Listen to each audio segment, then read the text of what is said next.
برای افزایش بهره‌وری و رشد اقتصادی کشور، اصلاح الگوی مصرف ضرورتی اجتناب ناپذیر است.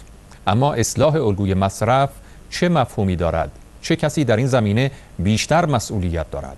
تلاش خواهیم کرد در سلسله گزارش‌های اصلاح الگوی مصرف به سوالاتی از این قبیل پاسخ دهیم. سلام. به علت اعلام سال صرفه‌جویی توسط مقام عظما چند مناسبت رو یکی میکنم.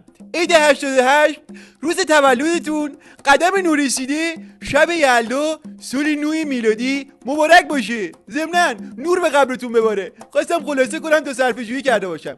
من غلام قیانوری هستم و میخوام نزد امت همیشه در صحنه برم و ببینم دستور مقام عظما در رابطه با اصلاح الگوی مصرف یا همون جیره‌بندی خودمونو چطور اجرا میکنن. بریم که با هم داشته باشیم. غلام قیانوری.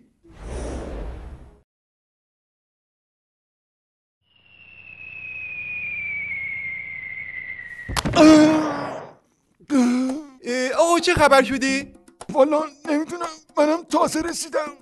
نه منظورم اینه که خودت چی شدی؟ چرا این کارو کردی؟ والا میخواستم سوار آسانسور شم، یاد توصیه های مقام عظما افتادم.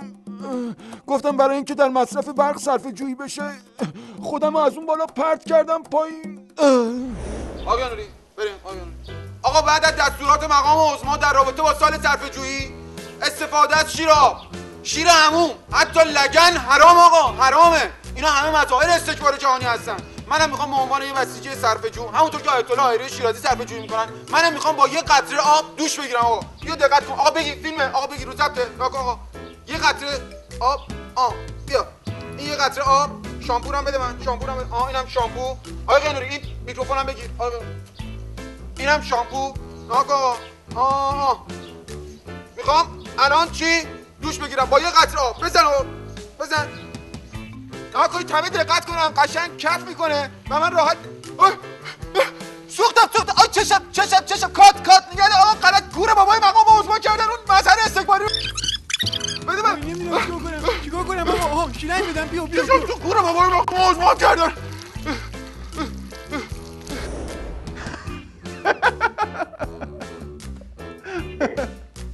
برادر شما چرا این شکلی شدید؟ من در راستای اجرای منویات مقام عظمای ولایت و برای اینکه بتونم این مشت محکمی به دهان استکبار بزنم همه مسیرام از سمت راست یه طرفه کردم. برای اینکه صرفه‌جویی بشه در مصرف هوا به این صورت، نور و صدا. همینجوری من صرفه‌جویی کردم به قول مقام عظما که میگه طیب الله کل مصرفاتکم. هوا یه طرفه، همه یه طرفه. یک الگوی مصرف نمونی. الو سلام کلور جان. سلام. ببین ما امشب جشن تولد آقای محصولیه. جان نه آقای محصولی دارم میگم. آره همه از دولت هم میان. آره دیگه همه میان. نه آره در راستای سال صرفه‌جویی میخوام یه نون پنیری امشب بزنیم، یه حاضری چیزی همونجا آماده کنیم با هم دیگه باد بزنیم. بذار کنگی تو چه بریو. آره قربان. ببین فقط یه سفارش میخوام بدم. 40 تا بره شکمپر بریون برای امشب فردا بیار. فقط خواهشاً 40 تا باشه دیگه. اون دفعه 41 آورده بودیم. مقام عظما پاک ما رو دعوا کرد. شست گذاشت ما رو کنار. خب آخه اسراف دیگه. مجبور شدین آقای فیروزآبادی، مقام عظما بده آقای فیروزآبادی اون یه دونه بره رو کامل بزنه. آره دیگه. ببین سر هدیه ها هم تو از طرف من همه بچه‌ها بگو. همه بچه‌های از هیئت دولت که دارن میان یا نقدی یا جنس. آره. یهو اون دفعه یکی براشه 60 میلیون تومان نقدی آورده بود. یه کادیلاک هم انداخته بود کنارش. یا کادیلاک یا 60 میلیون. آخه اسراف دیگه. الان تو سال صرفه‌جویی هستیم دیگه. آره. ببین الان من داره پول تلفنم زیاد میشه. برای اینکه صرفه‌جویی کنم میرم با تلفن وزارتخونه زنگ میزنم. آره قربان تو. خدا 40 تا قربان تو. خداحافظ. عجب ماشین. برادر شما چیکار دارید میکنید؟ من در راستای اجرای اوامر مقام عظما از صرفه‌جویی در مصرف عینک شروع کردم. تیترای درست روزنامه رو بدون عینک میخونم، ریزاشم عینک میزنم. باریکلا. میشه بفرمایید دیگه چه کارهایی در این راستا انجام دادید؟ من قدم‌های جدی در مسیر الگوی اصلاح مصرف در سطح خانواده برداشتم. مشخصاً برای پسرم پفک خریدم، روش نوشتم هر 8 ساعت یک عدد. بهش گفتم اگه درسشو بخونه میبرم از جلوی بستنی فروشی ردش میکنم. آقای دکتر لطفاً یک توصیه پزشکی در راستای گفته‌های مقام عظما و سال اصلاح الگوی مصرف برای بینندگان عزیز ما بفرمایید.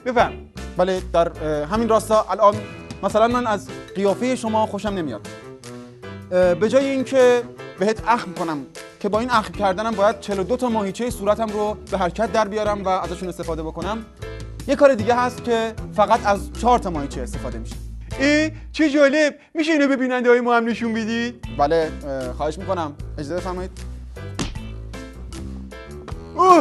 واقعا جالب بود. امیدوارم این برنامه مورد توجه مقام عظما قرار گرفته باشه و مشت محکمی به دهن استکبار زده باشه با 4 تا ماهیچه. من دیگه بیشتر از این مصاحبه نمی‌کنم تا صرفه‌جویی کرده باشم.